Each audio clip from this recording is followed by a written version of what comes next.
আসসালামু আলাইকুম ওয়া রাহমাতুল্লাহি ওয়া বারাকাতুহু। আলহামদুলিল্লাহ, আশা করছি সবাই ভালো আছেন। তো আমরা আজকে খুবই গুরুত্বপূর্ণ একটা ভিডিও নিয়ে হাজির হয়েছি, যেটা আশা করি আপনাদের সকলের সবচেয়ে বেশি প্রয়োজন হবে, আশা করি ইনশাআল্লাহ। তো তার পূর্বে বলে নিচ্ছি, আলহামদুলিল্লাহ আমাদের 12তম ভেজ পূর্ণাঙ্গ শেষ হয়ে গেছে। আমাদের 13 নং ভেজে ভর্তির আজকে শেষ দিন। আগামীকাল 6 তারিখ আমাদের 13তম ভেজের প্রথম ক্লাস শুরু হবে ইনশাআল্লাহ। যারা ভর্তি হতে আগ্রহী আছেন, কোরআন এবং সুন্নাহর আলোকে একজন মুদাব্বির শুরু থেকে নিয়ে শেষ পর্যন্ত যেভাবে গড়ে উঠলে প্রফেশনালিভাবে যে কোনো জিন্নাতের সাথে, যে কোনো জিন্নাত হোক না কেন, জাদুকর জিন, আশিক জিন, চালান জিন, যে কোনো জিন হোক না কেন, তাদের ট্রিটমেন্টগুলো ইজিভাবে যাতে করতে পারে, একদম হাতে কলমে তাদেরকে করানো হবে ইনশাআল্লাহ।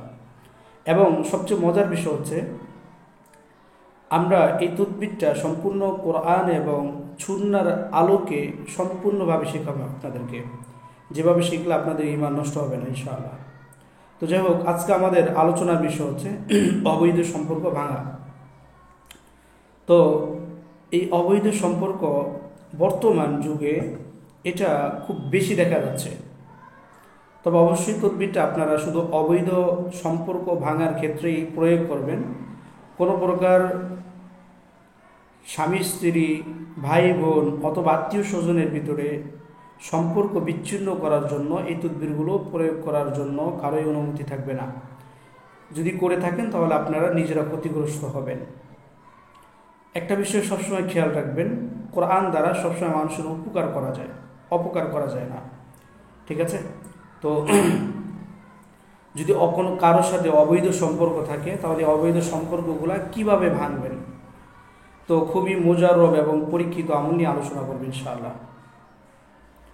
যদি কখনো মনে হয় আপনার অথবা কেউ আপনার কাছে আসে যে তাদের ছেলে মেয়ে অথবা কোনো আত্মীয় স্বজন অবৈধ সম্পর্কের ভিতরে জড়ে গেছে, যারা অবৈধ সম্পর্কের ভিতরে লিপ্ত হয়ে গেছে, তখন আপনি তাদের জন্য কী তদবির করবেন? তখন আপনার জন্য করণীয় হইল, আপনি একটা হান্ডি নেবেন, একটা মাটির পাতিল নেবেন। তদবিরটা খুবই পরীক্ষিত। মাটির পাতিল নিয়ে এরপরে ওই পাতিলের ভিতরে 2 ধরনের সরিষা নেবেন। একটা হচ্ছে সাদা সরিষা, আর একটা হচ্ছে লাল সরিষা। এটা আপনারা যে কোনো বানিয়ার দোকানে যে যদি বলেন যে আমি সরিষা নিব, লাল সরিষা আর হচ্ছে সাদা সরিষা, তাহলে আপনাকে তারা দিয়ে দিবে। এই 2 প্রকার সরিষা আপনারা মাটির পাতিলের ভিতরে রাখবেন। ঠিক আছে? তো মাটির পাতিলের ভিতরে রেখে আপনি এই আয়াতটা 21 বার পাঠ করবেন। আয়াতটা অবশ্যই মনোযোগ দিবেন। বিসমিল্লাহির রহমানির রহিম। ওয়া আলকাইনা বাইনাহুমুল আদাওয়াতু ওয়াল বাগদাউ ইলা ইয়াউমিল কিয়ামাহ। তো অবশ্যই যারা আয়াতটা না পারেন তারা আমার ভিডিও ডেসক্রিপশন বক্স চেক করে নেবেন, সেখানে আমরা আয়াত এবং আয়াতের নাম্বার সহকারে দিয়ে দিব ইনশাআল্লাহ। সেখান থেকে আপনারা দেখে নিতে পারবেন। এরপর আপনি কি করবেন? এরপর হচ্ছে সূরা ইয়াসিন ইয়াসিনের শুরু থেকে পাঠ করা শুরু করবেন।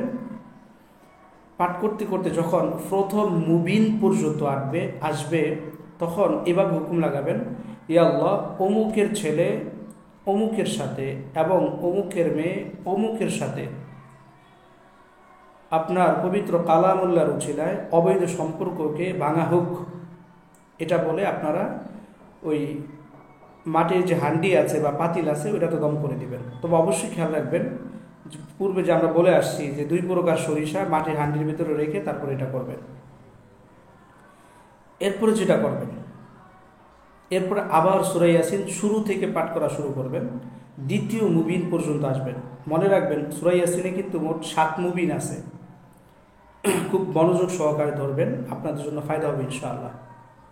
তো যখন দ্বিতীয় মুবিনে আসবেন, তখন আবার সেম হুকুম লাগাবেন, ইয়া আল্লাহ, অমুকের ছেলে অমুকের সাথে এবং অমুকের মেয়ে অমুকের সাথে বিচ্ছেদ করা হোক তোমার পবিত্র কালামুল্লাহর উসিলায়, এটা বলে আবার আরেকটা দম করে দিবেন। ঠিক আছে?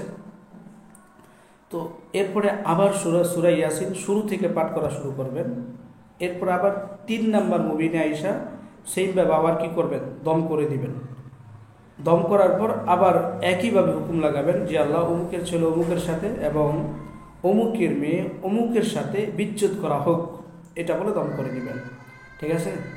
তো এইভাবে সূরা ইয়াসিনের শুরু থেকে নিয়ে 7 মুবিন পর্যন্ত এইভাবে দম করে আপনারা কি করবেন, পাঠ করে দম করে দিবেন। একটা বিষয় লক্ষণীয়, সেটা হলো সূরা ইয়াসিনের ভিতরে 7টা মুবিন আছে ঠিক, কিন্তু 7 মুবিনে সূরা ইয়াসিন কিন্তু পূর্ণাঙ্গ শেষ না। 7 মুবিনের পরেও বাকি অংশটুকু আছে। ঠিক আছে? তখন আবার কি করবেন, যখন 7 মুবিন, এই জায়গাটা খেয়াল করেন, যখন 7 মুবিন শেষ হয়ে যাবে তখন আপনি একদম অনবরত সূরা ইয়াসিনের শুরু থেকে নিয়ে একদম শেষ পর্যন্ত আপনি একবার পাঠ করবেন। পাঠ করে আপনি কি করবেন,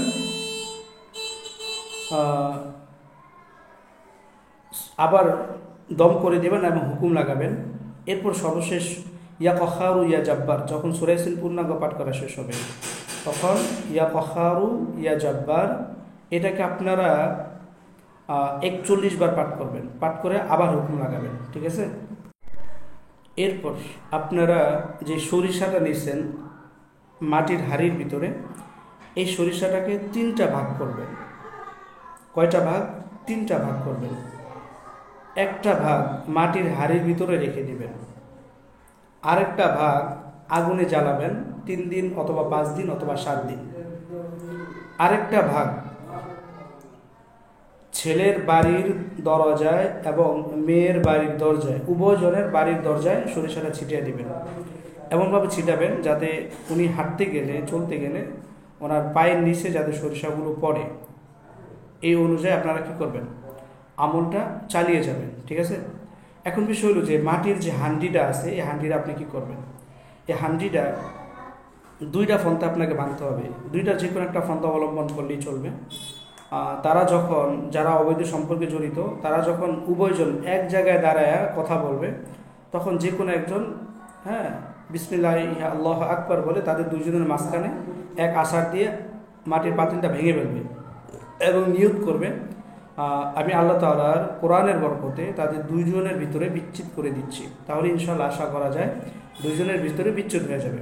এখন বিষয় হলো, যদি 2 জনকে একত্রিত না পাওয়া যায়, যদি 2 জনকে একত্রিত না পাওয়া যায়, তাহলে ছেলে অথবা মেয়ের সামনে এই হাঁড়িটা জোরে এক আছাড়ে ভেঙে ফেলবেন এবং নিয়ত করবেন যে ওর সাথে আর যার সাথে অবৈধ সম্পর্ক আছে, এই অবৈধ সম্পর্ক আল্লাহ তাআলার কোরআনের বরকতে বদলতে আমরা ভেঙে দিচ্ছি। এই নিয়ত করে আপনারা হাঁড়িটাকে একটা আছাড় দিয়ে ভেঙে ফেলবেন।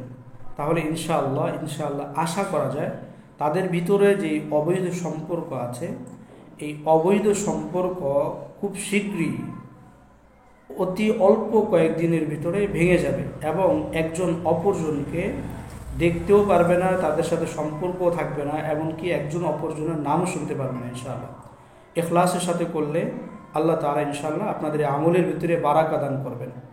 জি, ভালো থাকবেন হযরতগণ। আসসালামু আলাইকুম ওয়া রাহমাতুল্লাহি ওয়া বারাকাতুহু।